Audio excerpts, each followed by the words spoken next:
Assalamualaikum warahmatullahi wabarakatuh. Pada video pembelajaran ekonomi bisnis kali ini, kita di sini akan membahas mengenai bab 2, yaitu menganalisis kelangkaan.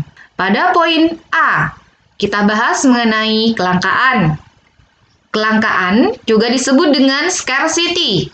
Kelangkaan adalah suatu kondisi ketika sumber daya ekonomi atau alat pemuas kebutuhan yang jumlahnya terbatas untuk memenuhi kebutuhan, sedangkan kebutuhan manusia jumlahnya tidak terbatas.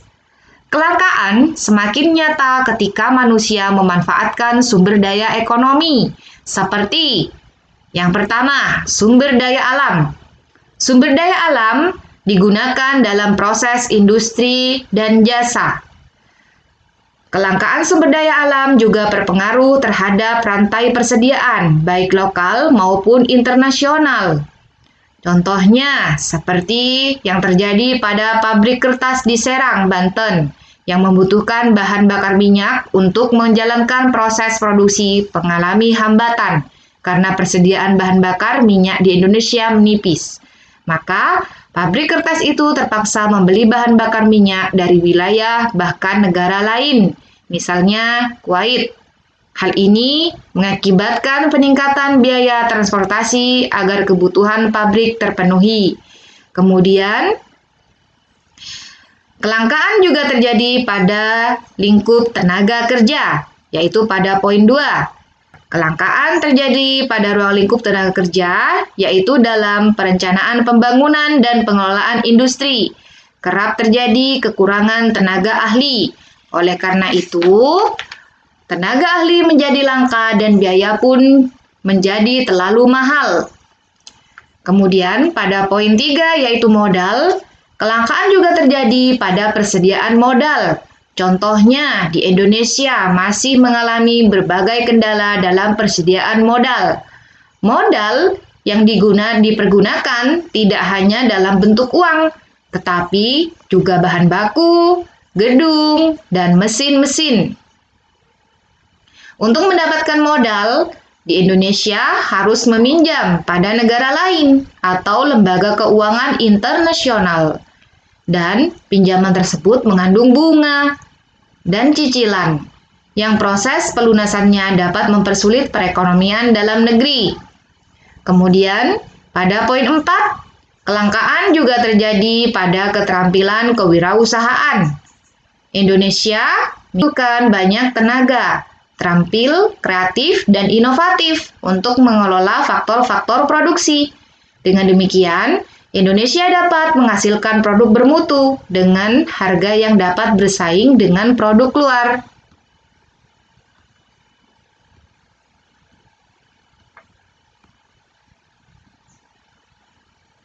Kemudian, faktor-faktor penyebab kelangkaan. Yang pertama, keterbatasan benda alat pemuas kebutuhan. Keterbatasan benda pemenuhan kebutuhan sangat penting bagi kelangsungan hidup manusia. Hal ini dikarenakan sebagian besar sumber daya alam digunakan untuk memenuhi kebutuhan manusia. Namun, tidak semua sumber daya alam dapat diperbaharui, sehingga jumlahnya pun terbatas. Contohnya, minyak bumi dan mineral tambang yang memerlukan jutaan tahun untuk terbentuk kembali. Kedua yaitu kerusakan sumber daya alam akibat ulah manusia. Manusia sebagai pengguna sumber daya alam harus bertanggung jawab menjaga kelestarian sumber daya alam. Tidak dapat dipungkiri bahwa banyak sumber daya alam yang rusak karena ulah manusia. Sebagai contoh, banyak hutan gundul atau rusak akibat pembalakan liar ataupun pembukaan lahan untuk perladangan dan perkebunan.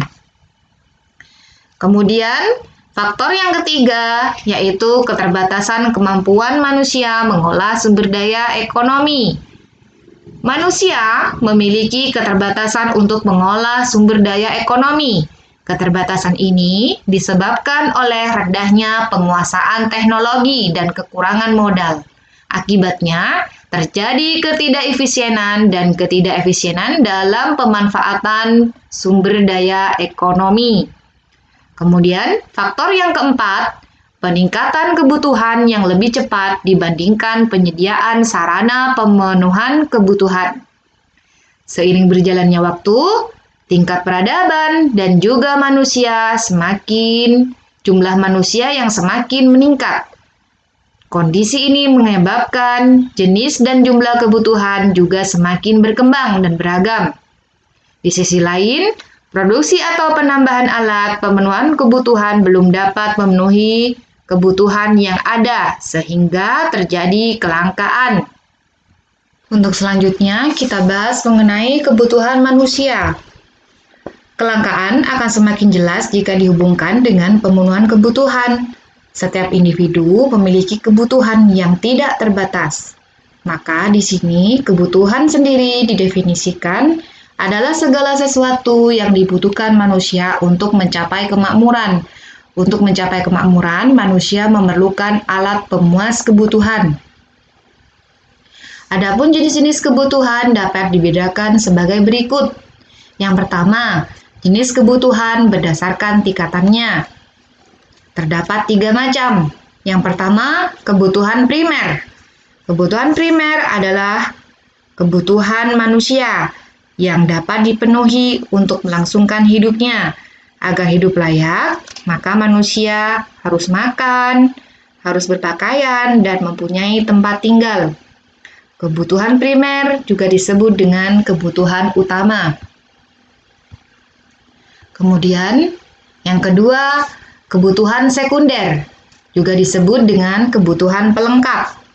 Kebutuhan sekunder adalah kebutuhan yang dipenuhi setelah kebutuhan primer, seperti perkakas rumah, alat transportasi, perlengkapan pekerjaan. Kemudian, yang ketiga, kebutuhan tersier. Kebutuhan tersier adalah kebutuhan yang terpenuhi setelah kebutuhan primer dan sekunder terpenuhi. Kebutuhan tersier merupakan kebutuhan yang bersifat mewah. Umumnya, tujuan pemenuhan kebutuhan ini adalah untuk menaikkan status sosial. Contohnya, mobil mewah, perhiasan, apartemen, dan sebagainya. Kemudian, jenis kebutuhan berdasarkan subjek yang membutuhkannya. Terdapat 2 jenis, yaitu yang pertama, kebutuhan individu. Kebutuhan individu adalah kebutuhan yang berhubungan dengan berbagai individu yang berbeda. Contohnya, petani membutuhkan cangkul, guru membutuhkan alat tulis. Kemudian, yang kedua, kebutuhan kelompok.